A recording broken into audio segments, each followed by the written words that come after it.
जी, सबसे पहला सवाल आपसे, आप तो किसान राजनीति को कई आपने जीवन बता दिया उसमें, क्या मोदी की इस चाल में आपको क्या राजनीति दिख रही है? मोदी जी घबराए हुए हैं किसान आंदोलन से।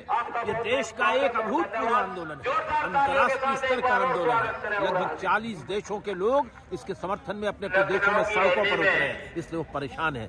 लेकिन दूसरी तरफ वो कॉरपोरेट दुनिया के प्रति भी बड़े वफादारी का एक सबूत देना चाहते हैं। लेकिन आंदोलन के चलते उन्हें ये 3 कानून वापस काले कानून लेने पड़े हैं। लेकिन खतरा ये भी है, जिसे राजस्थान के राज्यपाल जो संवैधानिक पद पर हैं, लेकिन आरएसएस और बीजेपी के वरिष्ठ नेता रहे, केंद्र में मंत्री रहे कलराज मिश्रा ने कहा, अभी तो हम किसानों को समझा नहीं पाए मोदी जी, इसलिए अभी वापस हो रहा है। आगे इस तरह के कानून फिर लाए जा सकते हैं। ये संदेश मोदी जी की राजनीति के प्रति उनकी जो दिमागी सोच है और उनका जो एक तरीके का षड्यंत्र है, उसको भी उजागर करता है। जी, आपने डंकल ड्राफ्ट, गैट और WTO के खिलाफ भी प्रोटेस्ट देखे।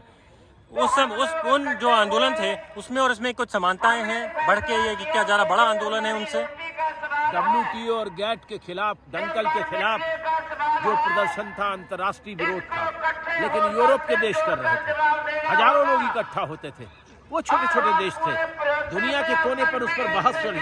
भारत में भी लाखों लोगों ने उस पर प्रदर्शन किया था। लेकिन ये किसान आंदोलन दुनिया के इतिहास में, किस आंदोलनों के इतिहास में एक अभूतपूर्व आंदोलन है और बहुत लाखों करोड़ लोग इसमें शामिल हैं, क्योंकि भारत तो 140 करोड़ लोगों का देश है। इसलिए भी बड़ी संख्या में शामिल होकर के लोगों ने जो प्रदर्शन किया है, उससे दुनिया के लोग आकर्षित हुए हैं और दुनिया में भी हमारे इस आंदोलन के प्रति समर्थन है और इन जो कानून है उनके प्रति प्रतिरोध लोगों ने व्यक्त किया। जी, अगर SKM का नेतृत्व एक परमानेंट बॉडी बनाए तो क्या लेफ्ट उसमें जुड़ेगा? लेफ्ट तो इस आंदोलन में शुरुआत से है। अगर मान लीजिए मैं अतुल कुमार अंजान, राष्ट्रीय महासचिव अखिल भारतीय किसान सभा, सिर्फ किसान सभा का नेता नहीं हूँ।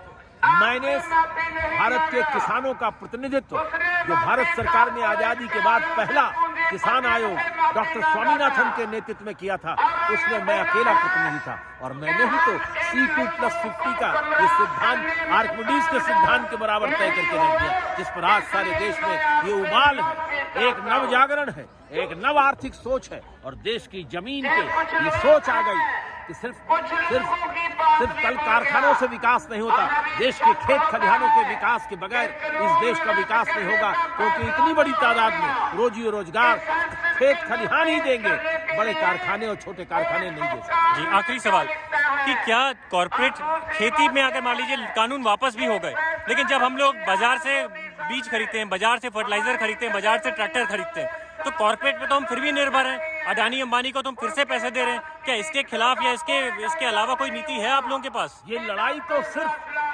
किसान कानूनों के खिलाफ नहीं है, बल्कि ये लड़ाई आजाद हिंदुस्तान में दुनिया के इतिहास में पहली लड़ाई है जो कॉर्पोरेट के खिलाफ बोल रही है। और आज ये लड़ाई देश के लोग समझ गए हैं कि कॉर्पोरेट कैसे लूटता है। इसलिए हम चाहते हैं कि एग्रीकल्चर को लाभकारी बनाने के लिए, कृषि को लाभकारी बनाने के लिए, ज्यादा से ज्यादा लोगों को उस पर रोजगार देने के लिए ये जरूरी है कि कृषि लागत दर घटाई जाए। और इसका एक रास्ता है कि देश के बीज पर, कीटनाशक पर, बिजली पर, डीजल पर और